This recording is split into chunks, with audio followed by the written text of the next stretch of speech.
if we're manifesting love, self-love, great relationships, loving relationships, comes down to self-worth. You stepping through that fear to do what feels so aligned and right for you is going to reward you tenfold. Just keep going with the work. From To Be Magnetic, this is the Expanded Podcast with your host, Lacy Phillips. And your host, Jessica Gill.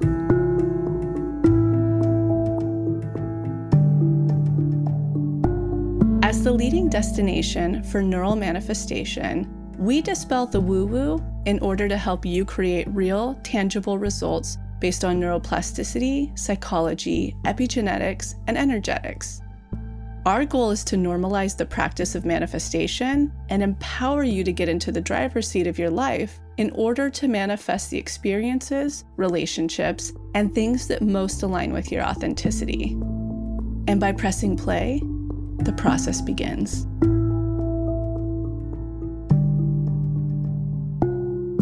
Welcome back, everyone, to another episode of Expanded. Jessica here. I hope you guys are having a fantastic day, week, Friday, whenever you're listening in.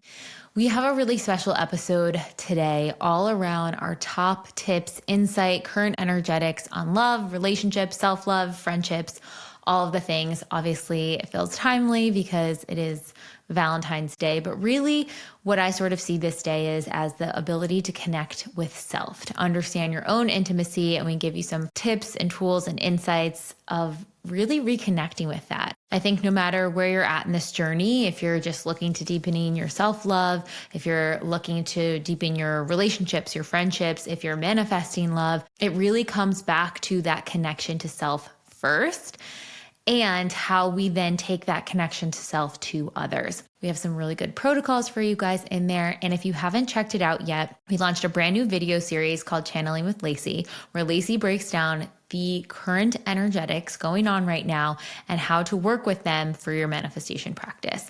It is free to all Pathway members. So if you want to join the Pathway, you can get access to this and all of our workshops in the link in the show notes. And this week we released inside of that energetic update, our brand new stripped DI. This year is no short of transformation and changes, and how do we reconnect to our center?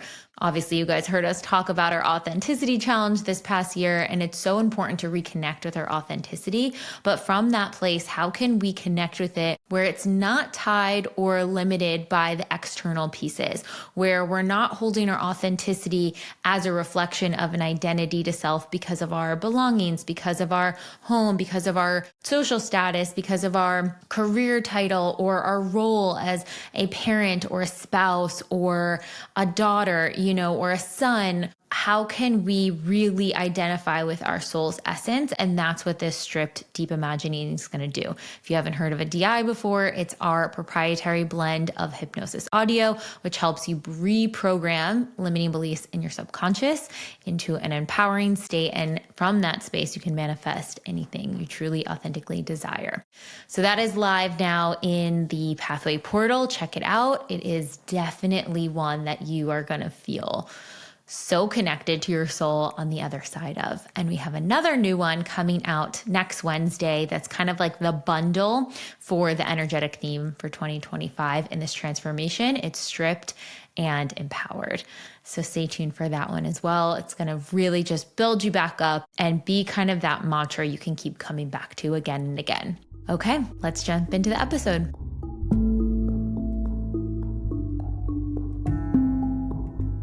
And now, a word from our partners. I'm sure you've heard of Armra colostrum by now. It is everywhere, and for good reason. It has thousands of benefits. Tens of thousands of people are reporting life-changing stories and shifts to their health with it. Strengthened immunity, fortified gut health, ignited metabolism, vitalized hair growth, enhanced skin radiance, performance and recovery enhancement. The list goes on and on. And at first I was a little skeptical, like, where has this bioactive whole food been my entire life? How have I not heard of this yet? And then I realized I had. When one of my best friends first had her baby, I remember she was telling me about the colostrum that her body produced. This is actually the first milk that all mammals produce. It's the first nutrition we receive in life, and it contains all the nutrients in your body you need in order to thrive. So Armor Colostrum is just harnessing the power of humans' original bioactive food. It hosts protective antibodies, whole food prebiotics, strengthening peptides, free amino acids, trace minerals, hemoglobins, tissue growth factors, antioxidant adaptogens, mitochondrial generators. The list goes on and on. Armor Colostrum is sustainably sourced from grass-fed cows on family-owned dairy farms throughout the U.S., utilizing an overflow of colostrum, ensuring that the calves' needs always come first and only the surplus waste is collected and then upcycled. And I would say Armor Colostrum is one of my top products I cannot live without. I have seen such a shift in my immunity, my digestion, my ability to handle foods that may be inflammatory or irritating to my stomach or gut lining. It has been game changer on so many different fronts, and I notice a massive difference when I'm regularly taking it versus not. I like to take 4 scoops per day. I spread them out throughout the day. You can take them all at once in the morning. It supports me on so many different levels. And good news is that we have an incredible offer for our audience to receive 15% off your first order of Armor Colostrum. So go to tryarmra.com/TBM. That's tryarmra.com/TBM, or enter TBM at checkout to get 15% off your first order. Try it today. I promise you will not regret it.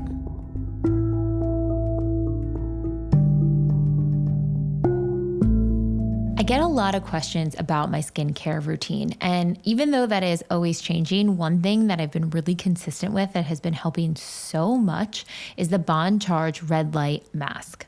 Who knew the secret to glowing youthful skin isn't a cream or a serum or a spa treatment, but actually light? Bond Charge's Red Light Mask uses a potent blend of red and near-infrared light therapy that works to boost your collagen, reduce wrinkles, fight breakouts, and give your skin the glow from within in just 10 minutes a day. Personally, I'm lucky if I get it in 3 times a week, but I notice a massive difference on the weeks that I do. Even from one session, my skin feels so much glowier and dewier afterwards. Red light therapy is backed by science to stimulate skin's natural healing process. It increases circulation, supports firmer, healthier skin without any harsh chemicals or invasive treatments. It's safe, it's painless, and it's incredibly effective for all types of skin. And as someone who's looking to support their skin as they age in the most natural and holistic way possible, getting the Bond Charge Red Light Mask was an absolute must. Real results with no harsh chemicals, no downtime, no injections, just completely supporting the natural healing and collagen production of your skin. And for those of you who are noticing some fine lines added extra from looking down at our phones all the time, I know I'm so guilty of this. They actually have a specifically designed neck and chest mask as well that will help support it in the same way. You can actually use both at the same time for a full facial rejuvenation session. So if you'd like to try the Bond Charge Red Light Face Mask or their neck mask, you can use code MAGNETIC, all caps, MAGNETIC, for 15% off. Again, that's MAGNETIC, all caps, MAGNETIC, for 15% off. Go to bondcharge.com or check out the link in the show notes.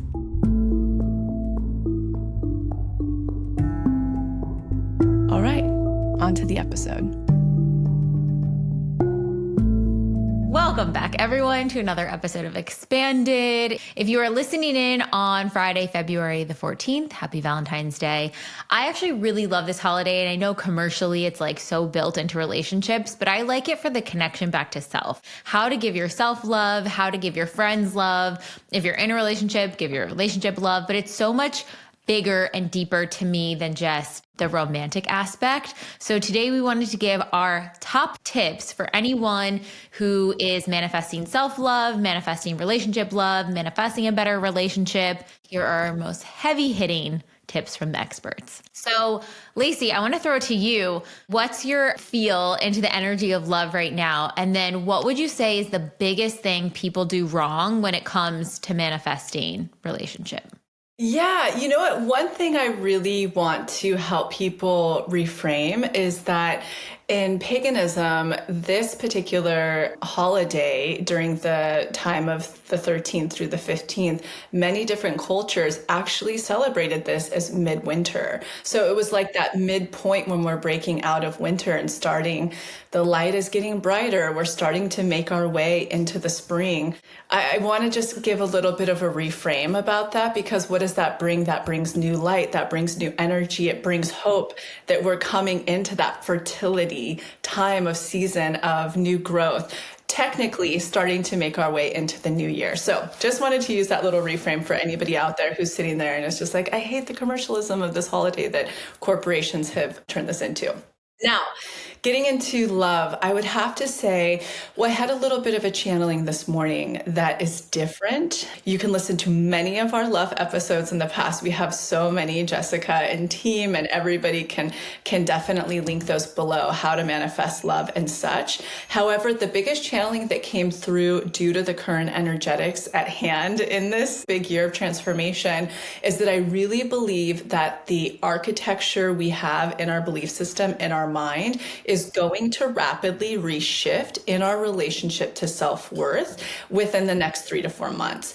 And so that brings me to the absolute most important piece if we're manifesting love, self-love, great relationships, loving relationships, whatever to do with that category energetic of love comes down to self-worth. We only have what we feel worthy of and what we've believed to see as possible for ourselves. And so the other key piece to this too is you have to realize your authentic essence in love desires something pretty specifically. It doesn't mean one person fits that. I don't believe in the one at all. It's a feeling and a need that your essence and authenticity is looking for counterparts. And this isn't like psychology based, because we certainly will probably talk about trauma bonding in this, I imagine. Like Janelle has that up her sleeve a little bit, but not that. The energetic is your true essence is looking for energies that are going to help you shine brighter at what your gifts are, at what your purpose is, at what your individual authentic magic is that you came onto the planet as. And so really anything that's not in alignment with that, including yourself, your own beliefs, your own subconscious beliefs of self-worth, it's just not going to line up. The friendships, the relationship to self, everything to do with what love actually represents. So the key thing we need to really be looking at is what is our authentic essence? And when we get to that space, we've released a deep imagining that you can listen to called the Strip DI. That will give you a really clear perspective of what your authentic true essence is in that luminal, loving, beautiful space. And then you get to take a moment and look from there and go, what in my life reflects this, including my own beliefs and structure of beliefs? Because whatever's not reflecting that, including my own structure of beliefs, is about to rapidly get stripped away from me anyways, probably, and shift in my life. So either you can be the proponent using these tools and getting that in motion, or the universe is certainly, it's just the way of the year. It's just what's going to happen. The universe may have already or put this in motion or is about to help you in that process in an effort to get you back into that space, operating from that space and attracting in the highest, most juicy, warmest, awesome counterparts to that you truly desire. May it be in your relationship to self, partnership, etc. So good. So good. I had so many thoughts coming through there, but it's interesting, especially when you talk about that relationship to self. I forgot where I read it, but they were talking about the love languages and how people have their different love languages. You know, they express love by giving gifts or by words of affirmation or physical touch, quality time. I think there's one more. But when you get clear on what yours is or what feels most authentic to you, you have which one you like to express love with, but then you have the one that you like to get love with. But there is also how you give love to yourself. So I'm someone that really likes and values quality time. So it's like, oh, no wonder when I take time alone, I feel so recharged. I feel so good. That exchange of love also extends to ourselves. Or someone who has words of affirmation. How are you speaking to yourself? Are you speaking kindly? Are you speaking with love? Are you speaking with support in your mind to yourself? So I think that's just something to think about too. In this exchange of love, how you give love, how you share love, etc. How are you connecting to yourself on that as well? Janelle, tell us. Yeah. So when it comes to love, relationships, self-love, all the things, what do you think is one thing that people should be aware of? I mean, I know you did this recent training on relationships, mother wound, all of the things. Tell us a little bit what you learned there, and then also what you think the biggest missing pieces that people are not understanding or it's not landing. Yeah, Janelle, like how brilliant you were with pockets of safety when shit's hitting the fan for people. In this moment, if someone's not experiencing self-love, the partnership that they want, and all forms of love, what are those hot, like what's that thing with this training? We all want to know. Yes. And I'm like, I have a bunch of different thoughts, but I was thinking this morning about, so when I do the unblocking sessions, most of the unblocking sessions, what people want, the majority are all calling in love. A very common block that I see most is the belief that intensity equals love. And I honestly feel like this is like a bigger conversation about like our, honestly, cultural grooming. We see it everywhere in music and media and everything, Disney movies, the whole thing, that intensity means love. And that when we're manifesting a partner, when we're shopping, if we don't get this big spark, then it's not it. And then we have to pass the test because we're looking for this big spark. And that could not be farther from the truth when manifesting actual healthy love. And especially actually when we get a big spark, that actually can be our nervous system signaling run for the hills. That could be narcissistic love bombing. That could be honestly a number of things, but we think it's like activation and butterflies. So it must be it. Instead of, you go on the date with a nice guy that it might have just been neutral, but like there was no red flags. And then we walk away because there's not the intensity there. You have to debunk that first before even getting to, okay, what am I even looking for? I completely agree. I see this. And then the other element I see is searching for perfection. Yes. Like if the person isn't 100% perfect, fulfills every need, they discredit them or they're out or whatever. And I think it's this understanding of when our self-worth is full, when our cup is full, when we are so secure in our life and so many different dynamics, we don't need someone to come in and fix the hole, the void, the issue. That is when relationships can come in with ease. That's when you can manifest even friendships with ease. But if we're like, God, I need this partner so I can be X, so I can do X, you got to really be honest with yourself, because so many people are like, I don't do that. I don't do that. But then you see how they're playing small in their day-to-day life, which is like, pretend you had the partner. How would you be operating? Would you take yourself to dinner on the weekends? Have you been secretly wanting to go to like cool restaurants, but you've been holding back because you've been waiting for the partner? What is the thing that you are limiting yourself in because you don't have it? And I think that's where people are like, they get in and they're like, oh, well, they don't want to do this with me, so they're out. And they're not really giving them the benefit of the doubt in the beginning.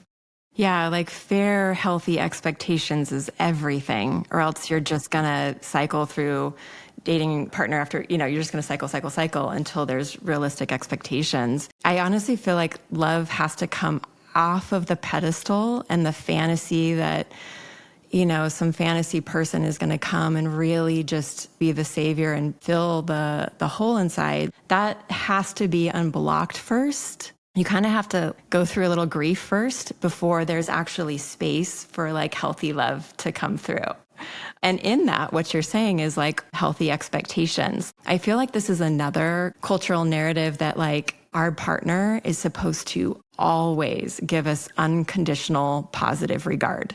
And if they aren't always like admiring us or always giving us this unconditional positive regard, then they're the wrong person and they're not, we're settling. And they're like, no, there's times and there's seasons where our shadow is stuff that needs to be worked out and they're reflecting back, not the prettiest picture. And they're not giving us unconditional positive regard. And that doesn't mean that we're settling. Understanding that that's part of healthy relationship. It's not always this beautiful mirror back of ourselves. We get that question a lot, especially as people are doing the work. They're in relationships and they're like, oh, I think I actually have a test. I think my partner's a test. And it's like, is your partner a test, or is the dynamic presenting between the both of you right now a test? And the opportunity is to work together to understand each other on a different level, on a different way of operating that you've never had to do before. And it's not going to be rainbows and butterflies. No. It's not going to be seamless and easy and all of the things, because you're having to, like Lacy was saying at the beginning, you're having to cultivate this really true, authentic version of self. And there's going to be some pushback in that growth spurt. As you're stepping into it, it's not like, okay, I've arrived, I'm here, it's all great. The world reacts, they just support me on this journey. It's like, no, it's almost like fortifying your belief in self. And it's like, okay, how can you hold boundaries with love? How can you communicate your needs with love and not mind reading? How can you have honest conversations? How can you have arguments and have healthy repair? Those are the things that are actually going to really transform it. Because if you're just like, well, the grass is greener somewhere else, or I just want someone to dote on me all day, you're not going to have that growth then. Yeah, I think normalizing integrated, healthy love and manifesting that and knowing that that can actually transcend and be more magical than the fairy tale, which is so problematic. That's what we're really all talking about here, is that deep rooted fairy tale culture in our life, from media, from books, it's so projected. My daughter, Teddy, who's, almost 4, and obviously we do a lot of, it's Waldorf based, right? So there's a lot of fairy tale culture, and we listen to a lot of podcasts when we're driving about stories, and it is bonkers. And I am so conflicted about, I can see it all happening. And so throughout the day, she loves stories. She thrives on stories. And so at nighttime, we do what's called story by mouth. And I'm literally taking the opportunity to infuse and teach her the things that are true. And this fairy tale culture, even The Little Mermaid, right? We've never watched this movie or anything, but it's been spun so many ways. And even on these really elevated story podcast, it's still about, will he like me if he doesn't hear my voice because the voice gets taken away? It is so not cool, man. All of the patriarchy, fairy tale culture, but just hearing that, taking a moment, because that's what we're really all talking about, is the fairy tale culture. We need to take a look at that and witness the subconscious programming we have of that from media, and the lack we have of that from subconscious expansion. And then the further lack that we have from integrated, healthy love. No wonder we're all not all of us, but it takes a lot to manifest. Or maybe somebody sitting here listening to this is like, no fucking wonder I've been single for X amount of time, because I'm upgrading. But am I upgrading my subconscious, which I think is naturally the big push is coming regardless. So that's just tying that up with a bow. I think that's at the real root, the real blocks. And then, throw all of our childhood blocks on top of that, and what we witnessed in relationship and our relationship to ourselves and self-worth. And there's a great little package to work through. It's so funny. I've been seeing this. I've been on TikTok more, just investigating, following pings on there and such. And there are so many trends or shares of this archetype of the dysregulated, disorganized, chaotic, moody female partner, and then the submissive man. The comments will say oh, my spicy blah, blah, blah side, just so I could have the perfect doting husband. And it's laughed at and ha, ha, ha. Oh my gosh. Yes. Thank God I manifested my man who can just support me through all my waves and chaos. And it's just so interesting watching that, because I think it almost creates this reliance on the other person, but also like lack of autonomy in some ways. But it's so interesting how praised that the dynamic is being right now. And to me, I'm like, oh, the women need more help. They need more support. And the men need to figure out what their empowered role is in that relationship. Like it shouldn't just be of full service all the time, at least in my personal perspective. Each person should be fully autonomous, fully in their own authentic energy. And this is true for any relationship, regardless of gender as well. But I've just seen this particular dynamic on TikTok a lot. But it's so fascinating watching that play out and seeing like, what is this saying about our collective consciousness of like where we're at or what issues we're struggling with or where we need more help or support that isn't necessarily relying on one person to fix it all. I just think with the dynamic you just shared, I'm like, there's no intimacy in that. That's somebody that was probably wounded, that thought, I'll have a passive guy, and then that's nice. But they hold all the control because that other partner doesn't have a background. It could go either way, to be fair. But there's no actual intimacy in that because that person isn't in their whole self. Because if two people in their whole self, there's actually some friction, But then when Polarity, tension, yeah, exactly, sexuality. Yeah, exactly. Amen. Honestly, I would way rather have the partner that I do have that is on his path trying to become his authentic self, both of us in our own autonomy, own way. It's a partnership at that point, right? Yeah, normalizing that both parties in a relationship are in their whole worthy, authentic selves, manifesting the life that they want individually and together. Another thought I had too is that in love, like we match to the level of intimacy we can tolerate. So if we are constantly finding these unavailable partners, that is a mirror that's the level of intimacy you can tolerate. When you're in it, it feels like, no, I'm craving intimacy. I want intimacy so bad, and this other person just won't give it to me. That's not what's happening. What's happening is you can put the finger on them for not being available, but really it's your way of staying safe. And you actually haven't met your threshold yet, because usually when that healthy, available person comes in and you're at your threshold, you then become the unavailable partner. It's fascinating when you're aware of that. Instead of pointing the blame, it's like, okay, how do I increase my threshold of intimacy?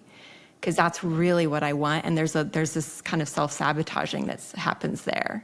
Last year I was studying this concept of intimacy and tolerance, which is fascinating to me, because usually people with intimacy and tolerance are the ones that are craving intimacy the most.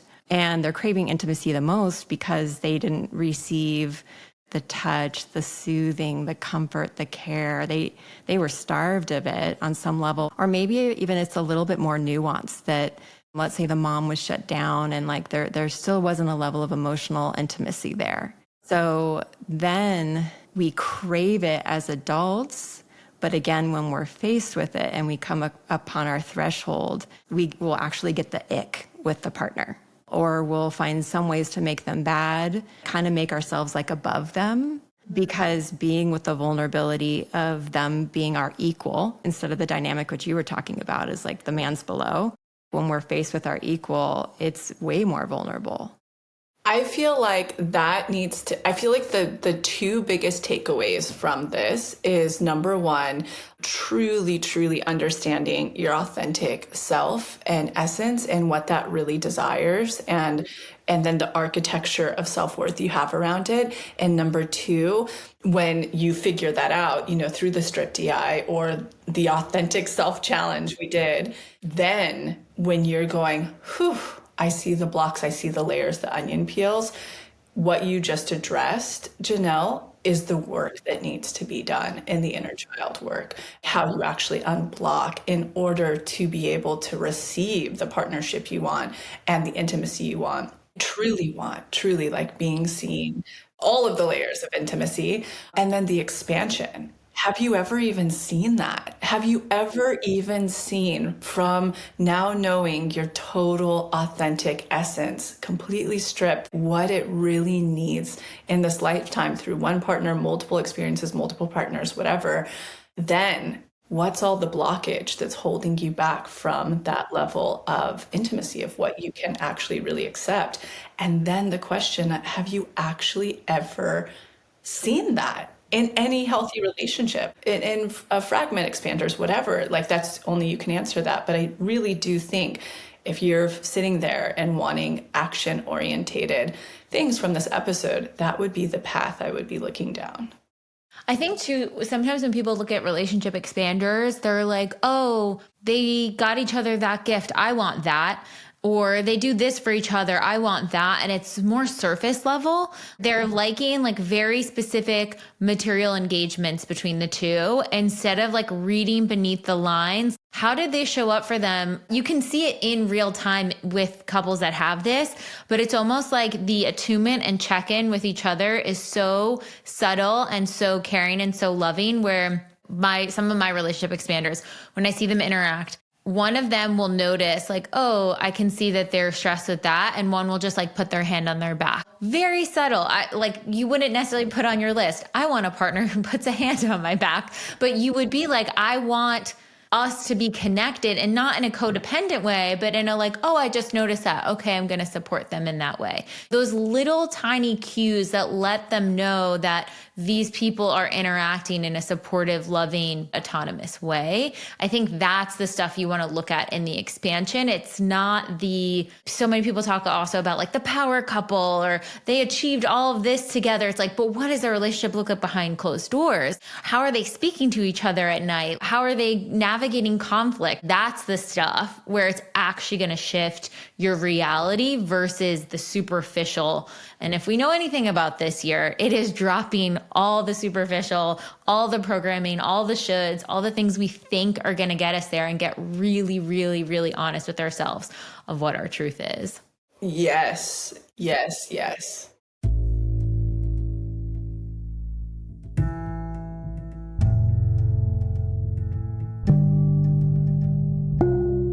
You've heard us talk about our Pathway membership, but what actually is it? It is an all-access membership where you can get every single workshop that we've ever created, all of our deep imaginings, which are our reprogramming audios, to help you manifest. You can access it on the desktop or in the TBM app on your phone directly. We, of course, have our foundational workshops, such as our How to Manifest workshop, which takes you step by step through this neural manifestation process to actually unblock, expand, and take aligned action to connect with your manifestations.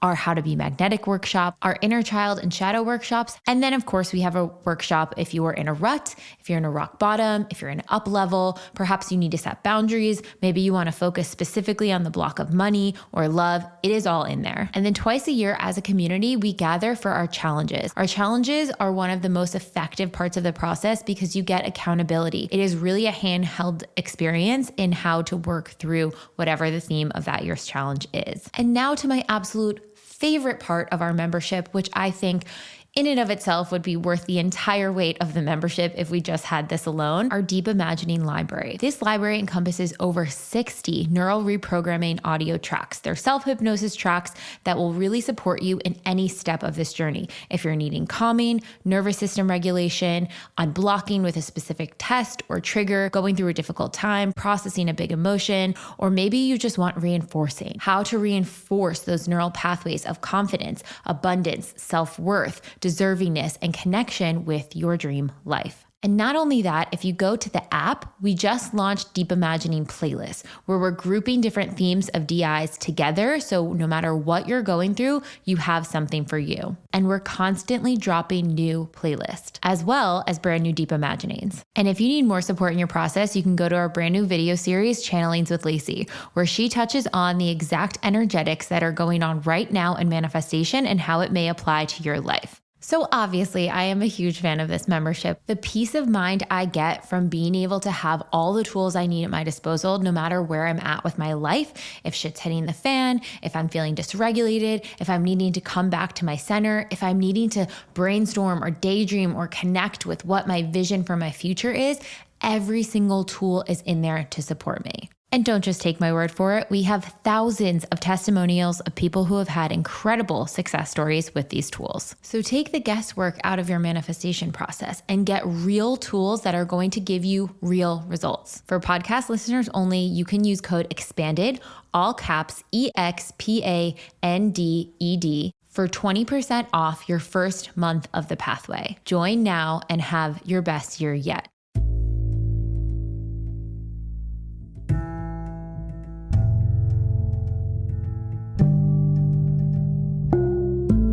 Janelle, for that intimacy wound, because I'm like, okay, this is really interesting, because I have some friends who definitely do this and they're like, no, it's not me, it's not me. But it is still that discomfort that they're struggling with. And I know so many times when they've gotten the ick, they're like, well, aren't I entitled to have the ick and be with someone that I don't have the ick about? True, but I guess that person is someone that could be their expander of where, okay, maybe in this situation I got the ick and it didn't feel good. And not saying they have to like push through that, but it's that invitation to, you've met your limitation here and you're not going to get your full package unless you address that intimacy limitation. What do you think on that? It's interesting, right? There are people, of course, like we don't have chemistry or connection with and all of that. I'm not talking about that. I'm talking about stepping back and looking at patterns, because a lot of time it's just like, well, I'm just not attracted to healthy guys. So it's like, why though? Why, if you're having a pattern of all these, the healthy available guy you have an ick around, that is something to look at. It's not just like a one-off, like, that person didn't do it for me, right? And especially when there's a major history of going after an unavailable guy. If somebody is just operating out of their attachment wound and they're just going after these unavailable people, they're not craving healthy food yet. They're addicted to, it's almost like they're addicted to junk food. There's a process in healing attachment wounds where junk food then starts not looking like junk. Like it's like, I don't want that. I'm going to feel like shit afterwards. It might be like pretty to look at for a second, but like, no, I don't want to eat that because I know how I'll feel. There might be a phase where it's like, okay, I'm not attracted to the wrong people anymore, unavailable people, but I'm also not attracted to healthy people yet. If you find yourself in that zone, just keep going with the work, because over time and with healing and the work, you will be attracted to healthy people. If they've gone through a process like with literal food where they're like, no, they genuinely are craving healthy food, genuinely craving it. And for, years ago, they weren't. It's the same concept where you won't get the ick. You might have a little times where it comes up a little bit, but as a whole, it's like, no, I'm really craving nourishing love. But there's also a chemical piece to it with these kind of toxic love that really activate trauma bonds and attachment wounds and all of that, all these different chemicals that flood the brain. And so healthy love can look like, it looks like cardboard at first. And so it's a process of detoxing and healing to where you do want, and that starts like the stability and the safety and the intensity that stops looking attractive. For the intimacy piece, because I think even anyone, regardless of where they're at in relationships, if they are not in a relationship, they're just connecting deeper with themselves. If they're in a relationship and they want to connect deeper with their partner or take more accountability for their roles and things with their partner, or if you're a manifesting partner, what do you think the best tool? I'm like thinking indexing of all of the TBM stuff, like definitely the inner child workshop, but I'm like, what else can help them grow that window of tolerance with intimacy? It's a mother wound. Like that's where I would do the unblocked inner child, and I would specifically do it around your mom.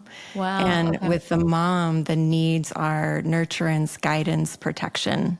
So you go through and you look at where in nurturance, guidance, protection, where's that need not being met, and you create your magnetic mom, you create divine feminine energy, and you reparent and you learn on a subconscious level how to tolerate and how to receive intimacy and how to take it in. That will start slowly expanding your tolerance to it. And again, it's going to sound funny because usually the people that they're like, no, I'm craving intimacy. I can't get enough intimacy. You know, when you're with your threshold of tolerance with an available person, that's not that way. So you actually do need to go back and reparent your inner child through all the different stages with learning to tolerate that intimacy. And that will absolutely grow your capacity and your desire to have it.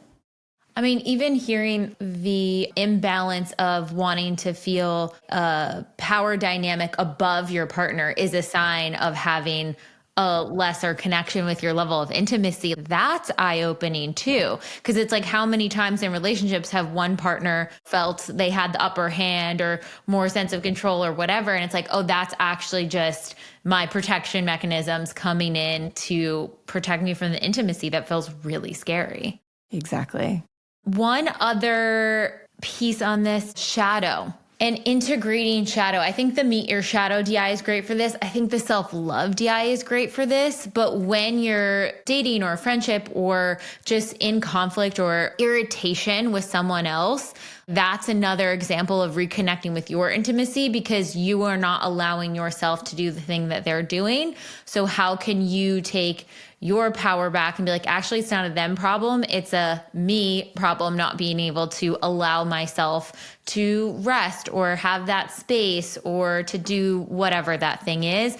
You can change that window of tolerance with our Meet Your Shadow DI and then with the self-love one, which is so good. So let's give a play-by-play. Self-love, you're wanting more of a deeper connection in your current relationship, calling in a partner, maybe you've been doing that for quite some time, genderless, sexuality-less, like all the thing, straight up, anyone in this position right now, any of the positions, what's the play-by-play? I would say authentic code exercise, the first week of our authenticity challenge. Who is your authentic self? I would say stripped DI. Who are you at your core? Like remove all of the outside programming. Now you have a good sense of self. 2, now the barriers. That's when I would take that nurturing guidance mother, exactly what Janelle said, through our inner child DI, unblock DI, like really give yourself what you didn't get. And then if there's still some shadow coming up or any other parts of self you're having hard time loving, self-love DI, Meet Your Shadow. That would be my 1, 2, 3 punch. We can also talk about the opposite side of this too. Some people right now, if they're calling in love and they are out of alignment, and what's interesting, their intimacy and tolerance could be that they're partnered with somebody that truly doesn't have the capacity to meet their needs. They might have the willingness, but they don't have the capacity. And they subconsciously did this as their own intimacy buffer, but maybe they're breaking through. And again, there are times where we can hide behind staying and doing the work. And there's other times where the work is in the leaving. And we've all talked about this before, but that can be kind of a sneaky way. We could stay with a nice person and hide because we don't want to face breakup and all of the stuff that comes with it too. Everybody's situation is so unique and so different, and there's nuance, but I want to name that too, because for some, there's an invitation to leave for some. I mean, I can imagine with this year of shedding and stripping, it's getting really clear with, okay, is this an invitation to connect with myself deeper, which is going to transform my relationships? Or is this a situation where in connecting with myself deeper, I realize what I'm no longer going to tolerate? Like I realize like what my bar is, what my non-negotiables are. And this person, for whatever reason, with their limitations, with the best of intentions, just can't meet me there. And then it's like, okay, am I going to make that hard decision? And even more so, like I anticipate that many people in that position are actually going to be met with mutual feeling. The highlighting is going to become very bright for both parties. If you're someone who's even on the fence, and so could potentially your partner or other relationships in your life, there's going to be an opportunity there where it's like, can we both go deeper in whatever ways speak to us the most and have a similar goal? Or is the shedding going to happen, and or the universe is going to be like, nope, I already know it can't. Bam. Yeah, exactly. I think also that fortifying, another big theme this year with connecting to that authenticity is like sourcing that safety within, that as this stuff happens and it can be really scary to think about changing a partnership, especially if you've been in one for a long time, or changing a friendship, especially if you've been connected to someone for a really long time. But it's like, no matter how fearful it may be in your mind, you stepping through that fear to do what feels so aligned and right for you is going to reward you tenfold on the other side of that happening. So just know that even if you are one of those people out there who's like, dang, I do have to make this hard decision and I'm really scared to do it, and I have been playing it safe in this relationship or in this friendship, the universe is with you. It's going to help you make that transition and help you out so much on the other side. And with the other party too. Universe. Yeah. So if you're not leaving out of guilt or whatever, the universe is equally holding and guiding the other party. Yeah, I think as Glennon Doyle says, like, there's no such thing as a one-way liberation, and it's true. And that person might not feel it initially, but down the road, yes. So good. Well, happy day of self-love is what I'm going to call it for today. And we will see you guys next time. Bye. Bye. Bye.